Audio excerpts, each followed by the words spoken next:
Hello everybody, my name's Jude and this is Lammy, and together we are Little Lamb Tales.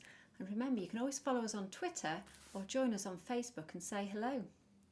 This week we've got a very old story. I remember hearing this story when I was a little girl. You might know it. It's called Rumpelstiltskin and it goes like this.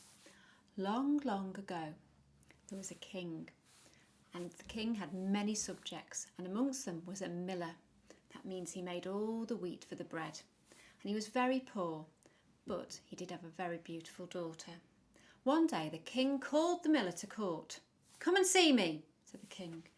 When the miller got there, he was a bit worried and a bit scared. He didn't know what to say to a king.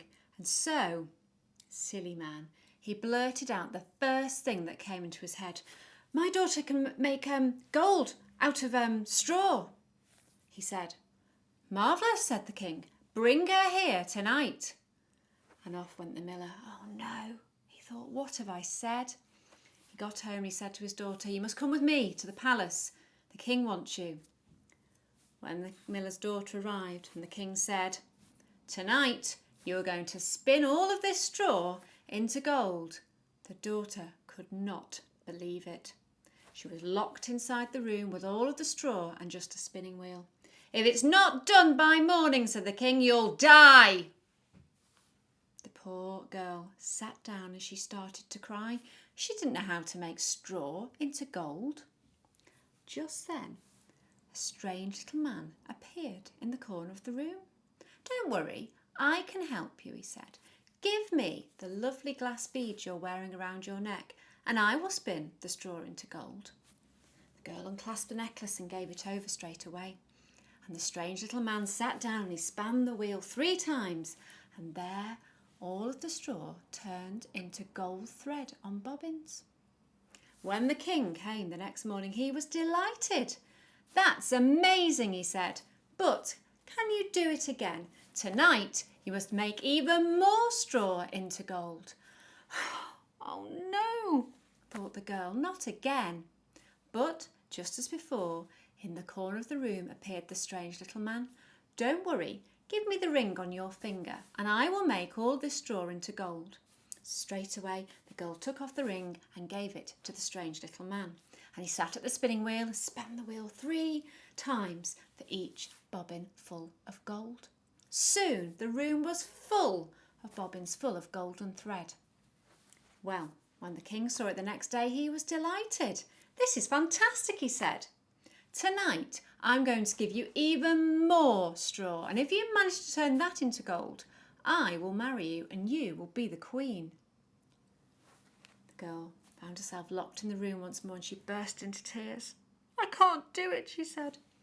"Don't worry," said the strange little man appearing in the corner. "You know I can help you, but I've got nothing left to give you," she said. "I've given you absolutely everything I have. There's nothing more."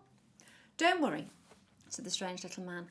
"When you marry the king, you must give me your first child." Well, the girl didn't really believe the king would marry her, and so she said, "All right then, that's fine." So the strange little man sat and he span the wheel 3 times for each of the bobbins to be filled with golden thread. The next day when the king arrived at the room, he could not believe it. And because the daughter was very beautiful, and she had made all of this gold thread as she promised, he kept his promise and he married her and she became the queen. Oh, they were happy, and not long after that they had a baby. The queen was overjoyed until one night into her room in the corner came a strange little man.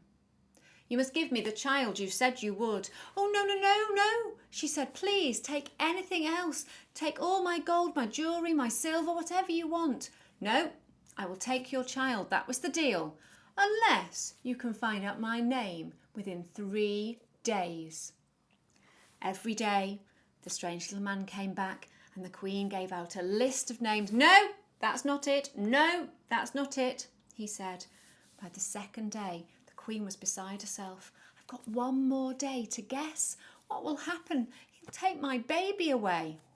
Just then, one of her servants said, "I was in the woods earlier today and I heard a strange little man.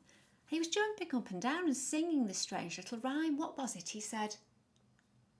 That was it, he said. The Queen will never guess my game, for Rumpelstiltskin is my name. Maybe you should try that. I will, said the Queen. So the next day, when the strange little man appeared, the Queen pretended to play the game. Is your name Twinkletoes? She asked. No, said the strange little man with a grin on his face. Is it Azakazam? No, said the strange little man. One more guess, ha ha. Could your name possibly be Rumpelstiltskin? Said the Queen.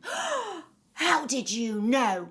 And with that, with a puff of smoke, the strange little man disappeared. And he never came back. But the King and the Queen and their little baby and all the other children they had lived happily ever after. The end. Bye. We'll see you next time.